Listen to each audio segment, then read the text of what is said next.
Hello everyone, one time welcome back to another video, and in today's video I'm going to be talking about the top highest DPS builds you can ever get in New World. Starting off with no surprise is the Ice Gauntlet Fire Staff build. The Ice Gauntlet is a really good weapon. What you need to watch out for is that Ice Storm will get cancelled if you switch your weapon off the Ice Gauntlet. Another thing you need to keep track of is your teammates' Ice Storms. You don't want to place your Ice Storm or another teammate's Ice Storm because the damage does not stack. The Ice Storm that is going to be dealing damage is going to be the newer Ice Storm. So let's say your teammate plays an Ice Storm and then you place the Ice Storm. Since your Ice Storm is newer, it's going to be dealing the damage, while your teammate's Ice Storm is just going to stop doing anything. So you're going to be rocking the Cold Reach, Critical Rejuvenation, Energized Critical, Ice Storm, Gathering Storm, Weakening Gust, Critical Frost, Storm Summoner, Heavy Freeze, Punishing Storm, and using the Ultimate Chill. And that is for your Ice Tempest tree, the one on the left side. On the Builder tree, you're gonna be using Quick Frost, Ice Shower, Enduring Shower, Quick Shower, Frigid Showers, Entombed, Strengthened Tomb, and the Cleansing Tomb. And this is gonna be the best build you can get on the Ice Gauntlet. Some people could argue saying that, hey, you should get Icebound because Icebound is good. It can be good, but it can also get one shot, and you don't want to have an ability that you will place on the ground. It disappears, and because of that you get a cooldown now. Instead, you could have had the Entombed in there or the Ice Shower in there, so if you're being pushed by the melees, you can just place an Ice Shower and kill them, because Ice Shower has so much CC to the point if a person steps into the Ice Shower, he's pretty much dead.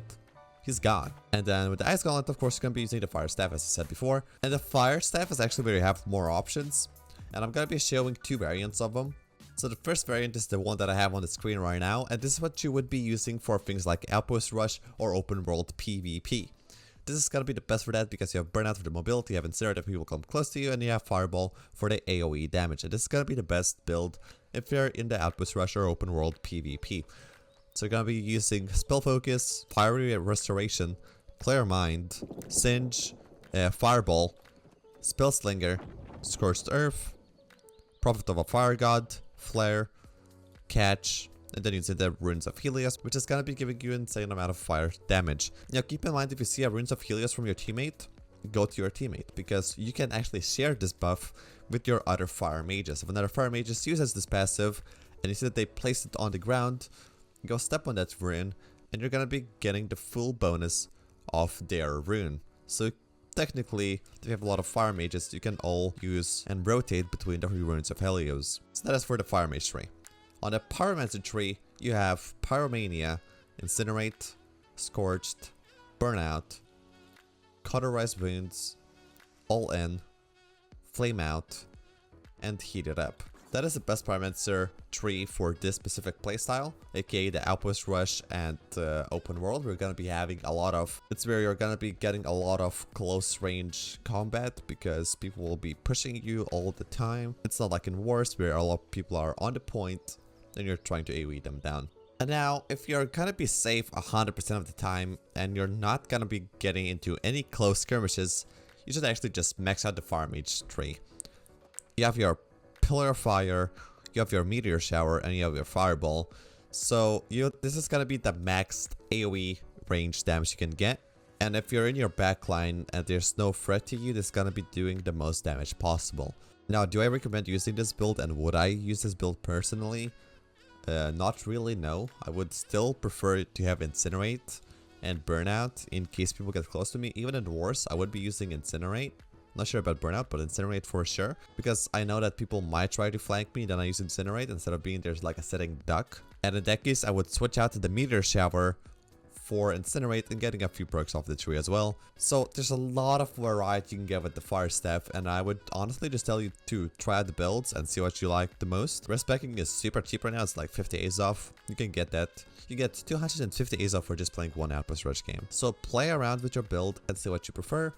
I personally gonna be respecking again and changing to have at least Incinerate. So because the AoEs from mages does not stack, you don't want to be running full mages. So if you have a lot of mages, you want to be switching to something else. For example, Great Axe Warhammer. It has really good damage and really good CC, and it's all AoE.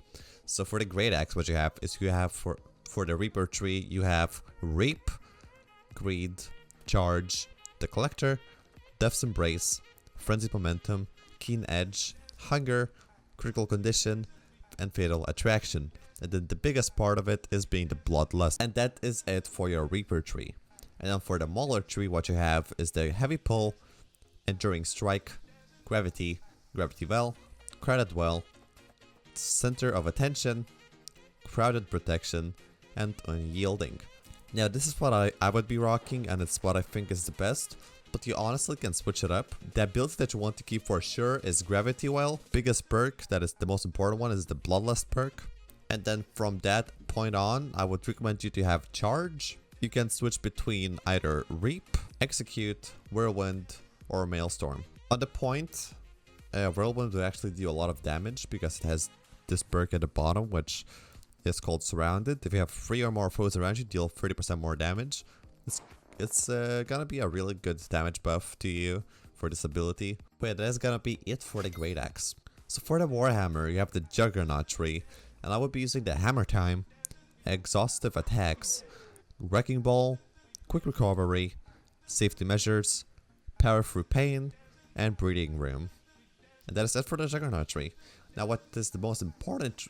Now the tree that is most important is the Crowd Crusher, and this is gonna be your AoE CC, which can single-handedly win you the point. The Outnumbered perk, the I Can Do This All Day perk, which you can switch out for Prevailing Spirit if you don't like blocking, but I personally like blocking. So you can also use Shockwave, Acceleration, Frailty, Facilitated Expedition, Concussive Impact, Path of Destiny, Meteoritic Crater, Seismic Waves, Stimulated Reduction, and the Aftershock. And that is the build. Now what you can switch out if you don't like it, personally keep the Crowd Crusher as I have here right now. And what you can do is you can switch out Shockwave for the clear out, so you can push people off the point. And you can also remove I Can Do This All Day and switch it with the Prevailing Spirit if you just don't like blocking for some reason. And then on the Juggernaut tree, what you can do is you can, instead of using Wrecking Ball, you can switch it out for Mighty Gavel and have a lot of damage. But personally, I like Wrecking Ball because it's nice amount of CC. And if I do that on a healer or a DPS, they're gonna be dead because my teammate will follow that up. And that is for the melee DPS, the Great Axe Warhammer build. And now the build that I am rocking currently, because I got tired of the meta slaves, is using the Bow Musket build. I have a more in-depth guide on my channel.